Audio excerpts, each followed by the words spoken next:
You're now watching Around the Horne, the weekly internationalist news update with author and historian Gerald Horne. Today is September 3rd, 2025.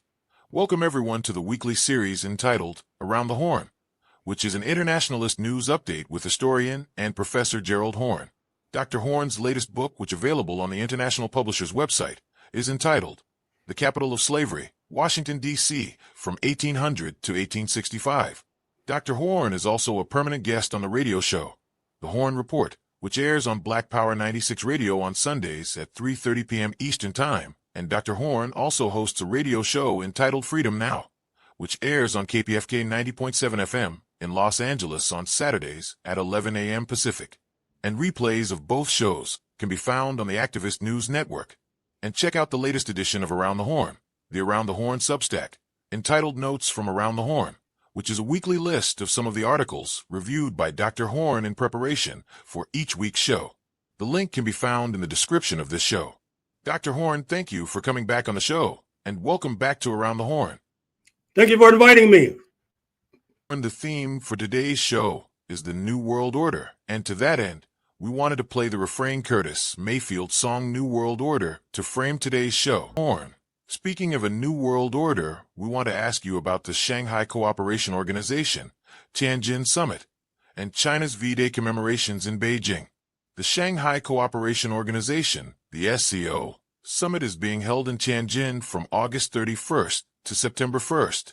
The SCO summit is arguably the most important summit of world leaders, taking place in 2025. At the SCO, Chinese President Xi Jinping is gathering with more than 20 foreign leaders and heads of 10 international organizations. Headlines across the globe, at least outside of the North Atlantic countries, capture the importance of the summit. For instance, one reads, quote, "The SCO Tianjin Summit showcases the charm of genuine multilateralism," or, quote, "Three giants at one table. Can Russia, India, and China rewrite the global rules?" Russia has called for Russia-India-China cooperation format to be revived, and even India sees it as an opportunity for greater autonomy in a multipolar world. But even headlines in the North Atlantic countries seemingly concede the fact that this SCO summit has inaugurated the existence of a new global order by writing that, quote, She pushes a new global order, flanked by leaders of Russia and India. And to add to the equation, we will also note the meetings in the lead-up to the summit between Indian Prime Minister Narendra Modi and Prime Minister Shigeru Ishiba of Japan, wherein they pledged deeper ties in the face of U.S. tariffs. And ahead of his trip to the SCO summit, the Iranian President Pezeshkian stated that Iran is now, quote, ready for serious cooperation with China. Dr. Horne, how significant was this year's SCO summit in Tianjin and why?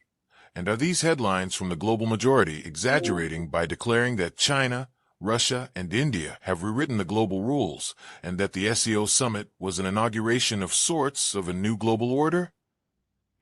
It is possible, and I underline possible, that we are on the cusp of a new world order, hence the famous song by the late, great Curtis Mayfield, who along with Nina Simone and Gil Scott-Heron were our central troubadours of a previous generation. Now, of course, the New World Order, that phrase, inaugurated in no small measure by the first President Bush, was meant to signal the demise of the Soviet Union and the era of the so-called sole remaining superpower, unipolarity as it was called. But if you saw that staggering and stunning military display in Beijing today, shepherded by President Xi Jinping, it should leave little doubt that we are entering an entirely new situation. I'm referring in particular to the underwater drones, which have the potential to neutralize nuclear submarines. I'm referring in particular to hypersonic missiles that can turn U.S. carriers into floating caskets. But I think from a geopolitical point of view, as the lead up to my remarks tend to suggest, the prominent point we should focus on is the role of India. That is to say that with India being pushed by Mr. Trump into the arms of China, that helps to neutralize a so-called trump card, pardon the expression, that U.S. imperialism was holding. Recall that there have been sharp border clashes between India and China. India was thought to be aligned with Japan and Australia, amongst other nations, in terms of kind of quasi-military bloc targeting China. But with Mr. Trump choosing to punish India by imposing these bone-crushing tariffs because of India's relationship with Russia and Russian oil, India had little choice but to turn its back on U.S. imperialism. And I think that in some ways, this maneuver by India is akin to what Nixon and Kissinger inaugurated more than a half century ago, when they were able to enlist China in an anti-Soviet bloc. And that led directly, in my estimation, to the collapse of the Soviet Union in December 1991, which, of course, inaugurated the erstwhile New World Order. I think that Mr. Trump clearly miscalculated, and it probably has something to do with his so-called art of the deal, where he punches you in the nose and then says, let's negotiate. Someone should have told him that India, which suffered under the lash of British colonialism for centuries, is in no mood to be bullied by a son of Scotland. Keep in mind that Mr. Trump's mother has Scottish roots. And I think as well that India has enough good sense to recognize that Russia has been an all-weather friend, going back to Indian independence in 1947. Recall that in 1962, when the world almost tipped into nuclear war between the United States and the Soviet Union because of Moscow placing defensive weapons in Cuba to protect the Cuban Revolution, it was at that precise moment that China waged war on India. And despite the fact that Moscow itself was under the gun, it stood by India, which of course was alienating to its communist comrades in Beijing. And I think it's also fair to say that with this co-opting of India into this Russia-China bloc, it puts a severe wound in the geopolitical strategists of U.S. imperialism, who have argued since the late 19th century, up to the Cold War, with Zbigniew Brzezinski, the national security advisor under Mr. Carter, who helped to fashion diplomatic relations on a full scale between China and the United States. Mr. Brzezinski and others have argued that the fulcrum of world power basically rests in the heart of Asia. And now that fulcrum of world power is being driven by India, Russia, and China. Interestingly enough, Axios, the news organ, has reported that Mr. Trump, seeking to recuperate, is now pressuring his European allies, so-called, to go along with him in terms of this marginalizing and isolating of India. But that's going to be a very difficult sell, particularly to Britain, which just inked a new trade deal with India, and of course has exited the European Union, and therefore is looking for more sizable markets and more sizable consumers for its products. Another noteworthy aspect of the Shanghai Cooperation Organization was the participation of Turkey. We know that Turkey is the eastern flank of the North Atlantic Treaty Organization, but I dare say that Islamophobia has kept Turkey out of the European Union. And I think that Brussels, the European Union, will come to rue and regret that particular decision. You mentioned as well this relationship between India and Japan. There were those who had thought that if China and the United States got into some sort of military tiff, heaven forfend, that it would open the door to a renewed relationship between India and Japan, which could become the most pivotal duopoly of the 21st century. Recall that the relationship between the two Asian powers stretches back to the founding of Buddhism 2,500 years ago.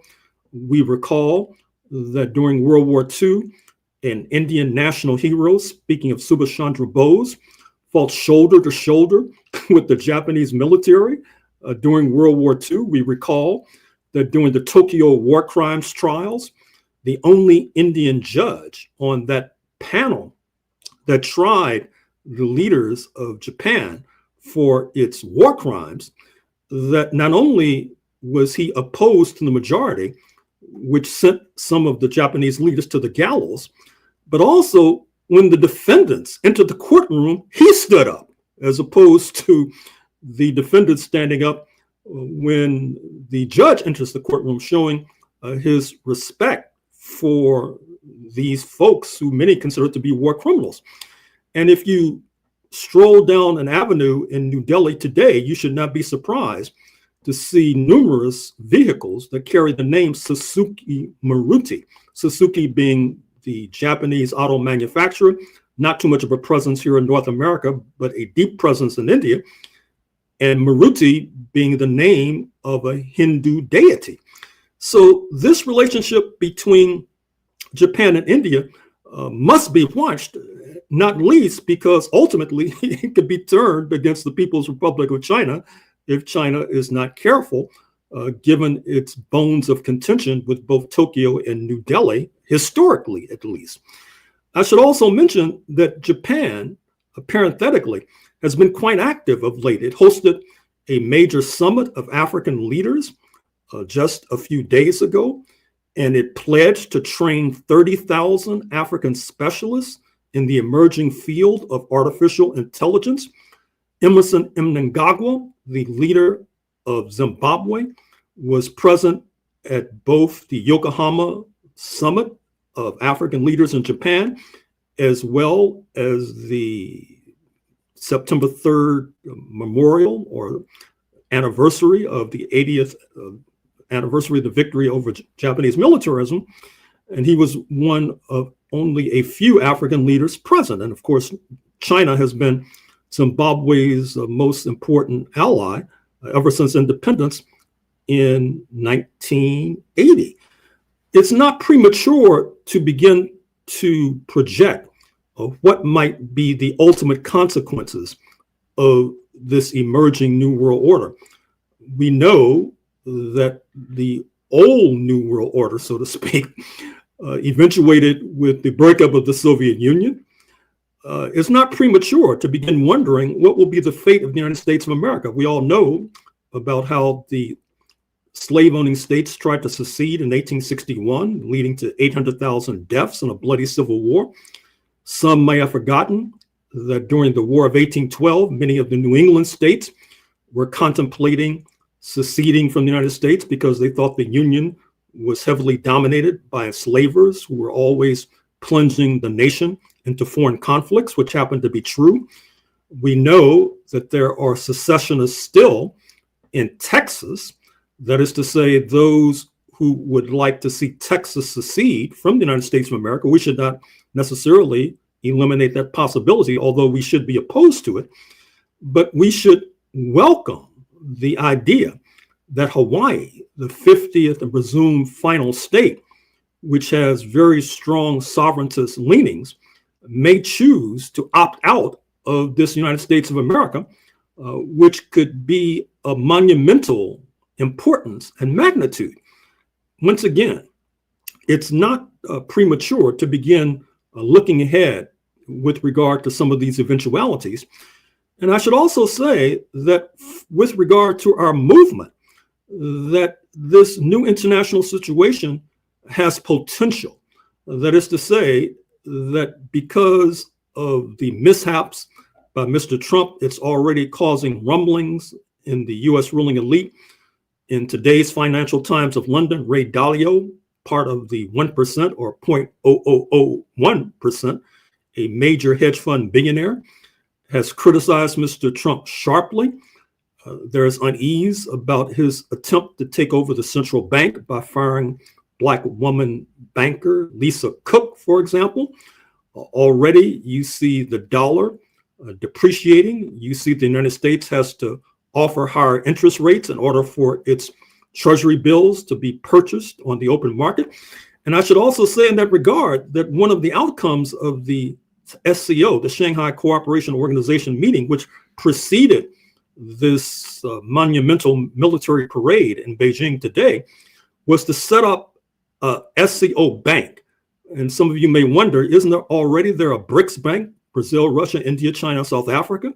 Why set up an SCO bank? I think, in my estimation, that part of the reason is that the People's Bank in Beijing, which heretofore has invested heavily in US Treasury bills, is looking for outlets for its capital and may be turning thumbs down on sending dollars across the Pacific to the United States that wants to overthrow communist rule in China.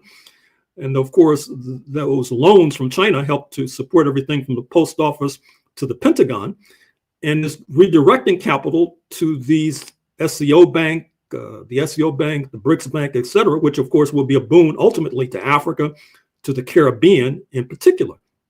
I think that to the extent that discontent rises with regard to Mr. Trump's misrule, that ultimately it could weaken him politically, which will obviously be to our benefit. On the other hand, as we've said more than once, it's also a possibility that the right wing will crack down heavily and further on our movement, as you see happening as we speak in Washington, presumably in Chicago, et cetera. And so, as is oftentimes said in China, and it's an appropriate point to conclude on, there is both opportunity and danger in this present moment, and it's up to us to seize the opportunity and repel the danger. Dr. Horne, as we go around the horn, we also wanted to ask you a few questions about developments on the African continent. Firstly, last week it was reported that the jihadists group Jamaat Nusrat al-Islam wal Muslimin, known as JNIM for short, have taken over the central Malian town of Farabougou. Despite talk of a military counterattack, none has so far been forthcoming. This takeover of Farabougou is particularly noteworthy because one of the first acts Mali's ruling junta undertook after it seized power in 2020 was to break a JNIM siege of Farabougou. As such, in addition to the strategic significance of losing the town, there's also a symbolic indicator of just how much the junta is struggling to deal with surging jihadist activity. Also on August 27th, in Zimbabwe, as the ZANU-PF succession war intensifies, President Emerson Mnangagwa has issued a stern warning, telling senior party members to fall in line, stressing that individualism has no place within the party. Mnangagwa made this statement as he addressed a Politburo meeting at party headquarters in Harare, amid escalating tensions within ZANU-PF as rivals jostle to succeed him in 2028, when his current term expires. Dr. Horne, what is your reaction, and what is the significance of these two stories out of Mali and Zimbabwe? First of all, with regard to Zimbabwe, the tensions you see in the ruling party is a reflection of the pressure that Zimbabwe is under, not least because it had the audacity and gumption to embark on the road to land reform, seizing the land ill-obtained by a European minority, many of whom only arrived in that country post-1945, as opposed to South Africa, where many of the Europeans arrived post-1652.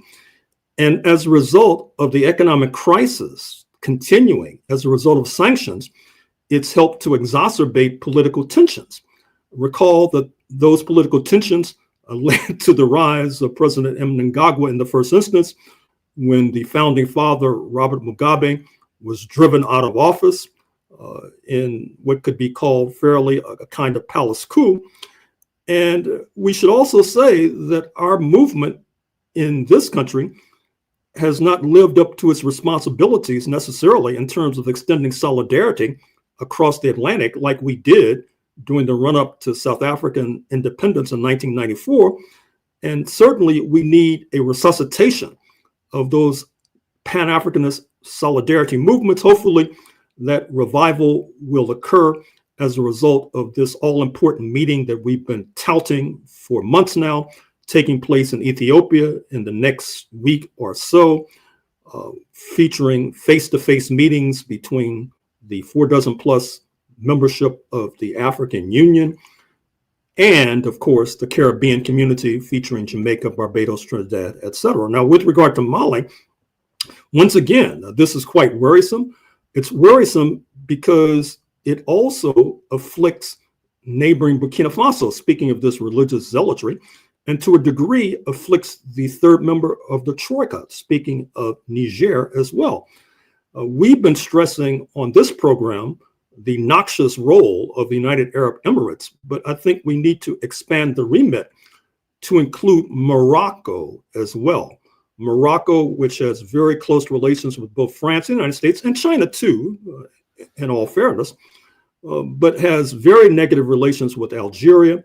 Recall that more than a half century ago, just as Morocco is claiming sovereignty over the Western Sahara, it also at one time claimed sovereignty over Mauritania, believe it or not, its neighbor to the south.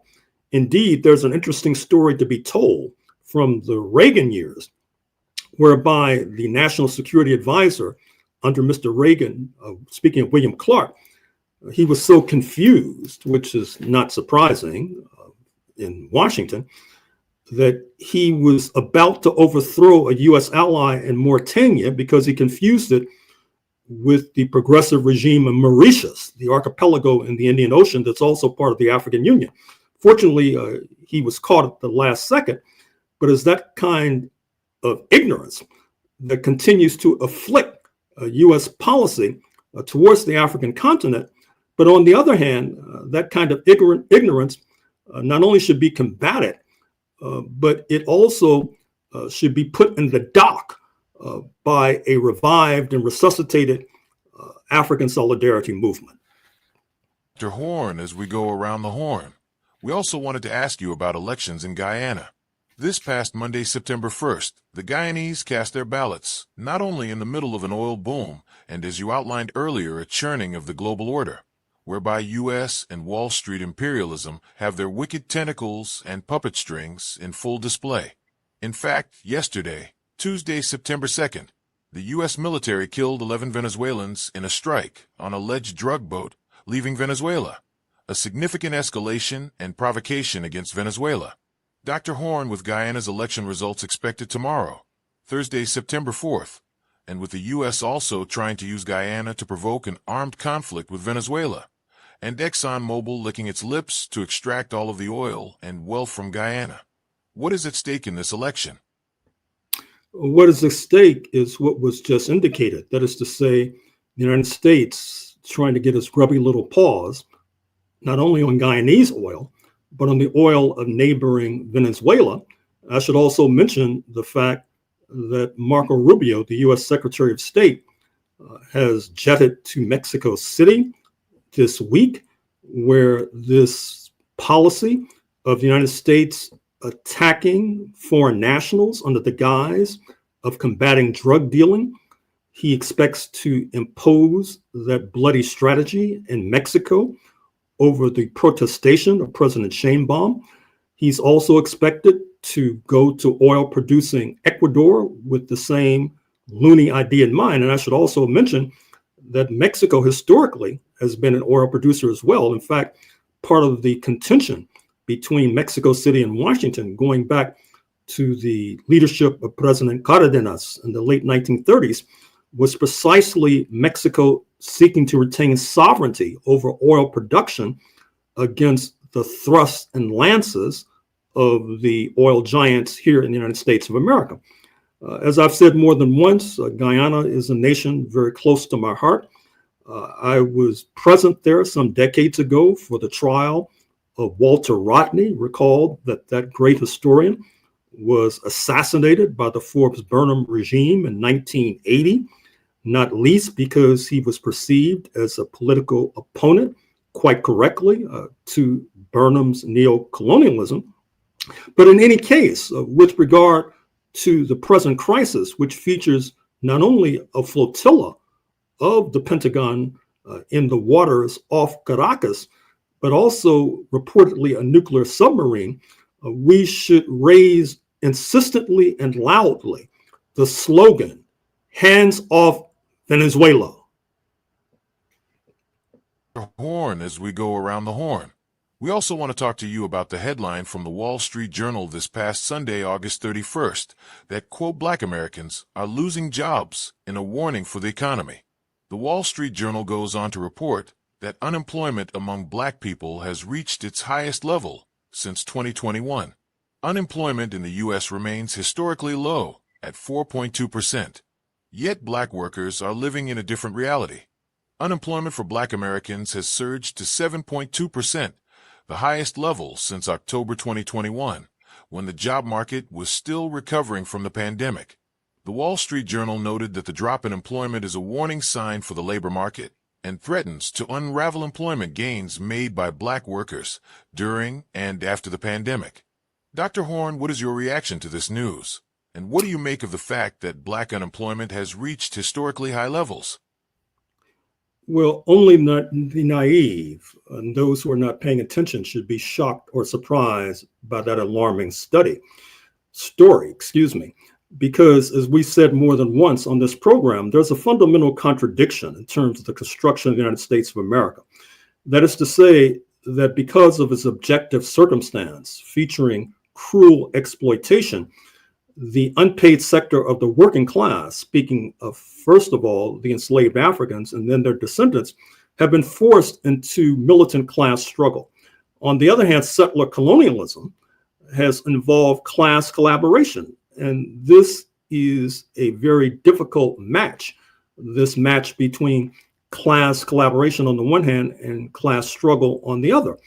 Second of all, because of discrimination and bias and white supremacy and racism in the private sector, the Fortune 500 corporations in the first instance, Black Americans have been heavily reliant upon government employment, not least in the post office.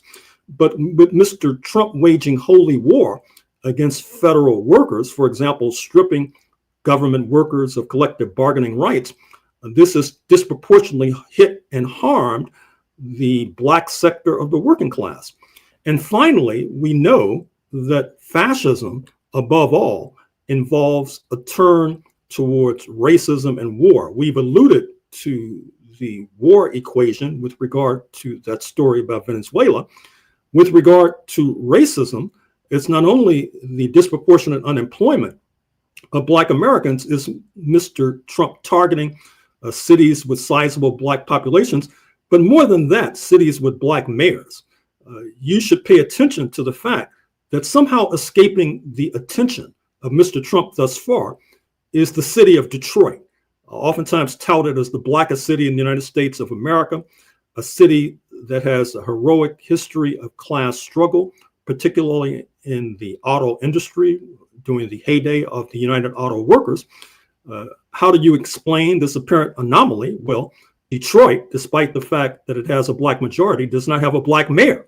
And somehow, therefore, it has escaped the attention of Mr. Trump. And I would say the same thing about St. Louis, Missouri, another heavily Black city, which also has escaped the attention of Mr. Trump, perhaps because it too does not have a Black mayor.